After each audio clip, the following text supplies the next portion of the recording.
Selamat pagi anak didik kami kelas 7. Hari ini kita kembali bertemu dalam pembelajaran daring kita mata pelajaran IPA.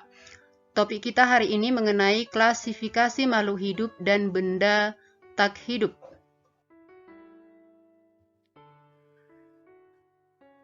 Di awal kita akan membahas tentang ciri-ciri makhluk hidup.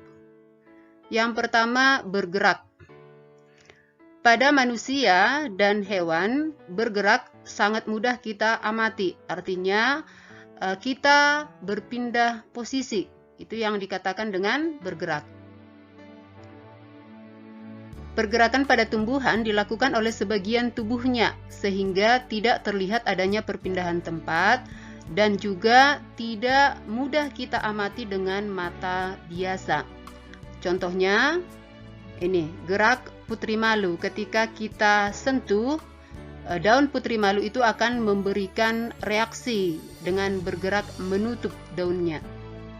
Kemudian seperti ini juga gerak kecambah, ya, kecambah dari kacang hijau.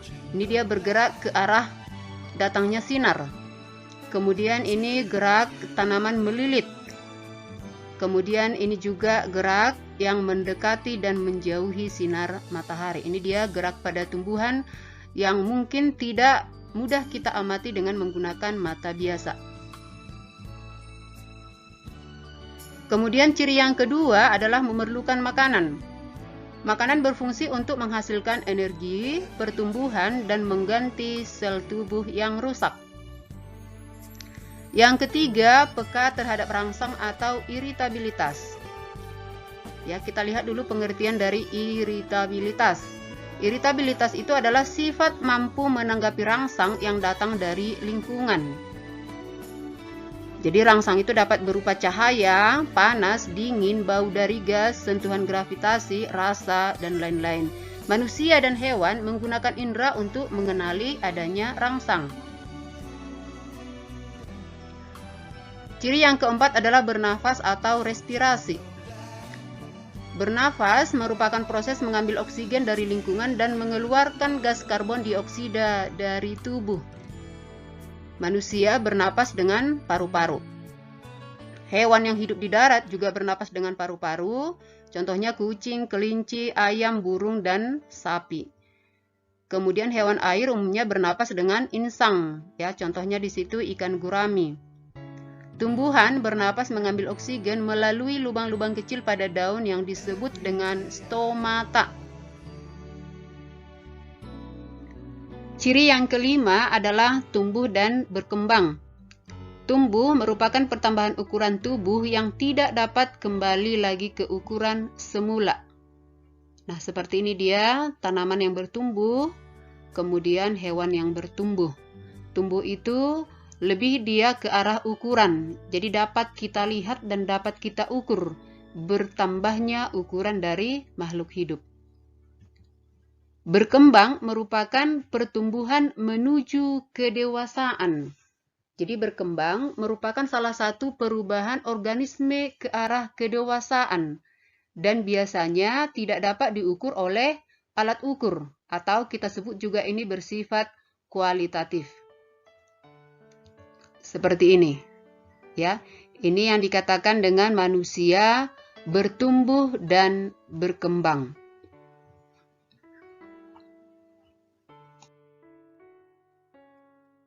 Ciri yang keenam adalah mengeluarkan zat sisa atau ekskresi. Ekskresi diperlukan karena zat sisa bersifat racun, sehingga apabila tidak dikeluarkan akan mengganggu kinerja tubuh. Ini dia alat ekskresi pada manusia dan tumbuhan. Ini ginjal, kemudian kulit, kemudian paru-paru, dan ini adalah stomata. Ciri makhluk hidup yang ketujuh adalah berkembang biak atau reproduksi. Makhluk hidup dapat berkembang biak dengan tujuan untuk melestarikan jenisnya. Nah, ini dia metode atau cara perkembangbiakan makhluk hidup. Ya, ada manusia berkembang biak dengan cara generatif, hewan dapat berkembang biak dengan generatif dan vegetatif, Kemudian tumbuhan dapat berkembang biak dengan vegetatif dan generatif, seperti ini dia pengelompokannya. Untuk lebih jelasnya nanti ini kita bahas di pembahasan materi berikutnya.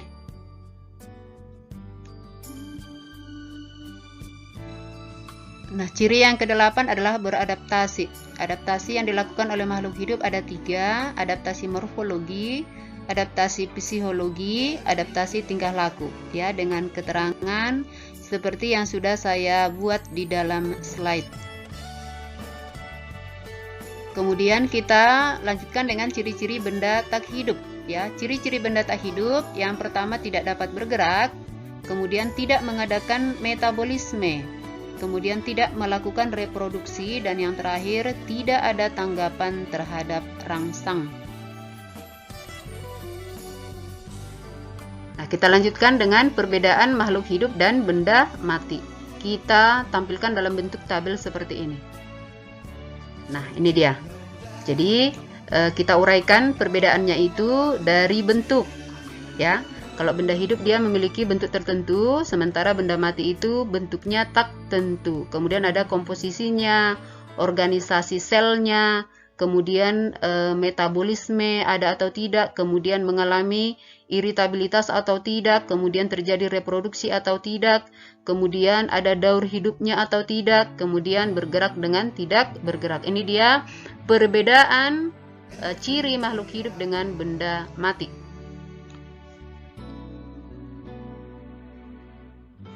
Nah, demikian materi kita untuk hari ini. Di sini ada saya buat tugasnya. Kamu buka buku paket IPA terpadu yang sudah dibagikan, halaman 43, uji kompetensi 21. Ya, nanti anak-anak kami mengerjakan nomor 1 sampai dengan nomor 5. Ya, terima kasih buat anak-anak kami yang sudah mengirimkan tugasnya minggu yang lalu. Tetaplah semangat, ya, di masa pandemi COVID-19 ini semua kita merasakan akibatnya, semua kita merasakan efeknya. Bapak Ibu gurunya juga seperti itu, anak-anak kami juga seperti itu. Jadi kita harus sama-sama tetap semangat mengikuti proses pembelajaran kita walaupun dilakukan secara daring, ya. Kita doakan semoga pandemi segera berlalu. Tetap semangat, salam sehat, dan terima kasih.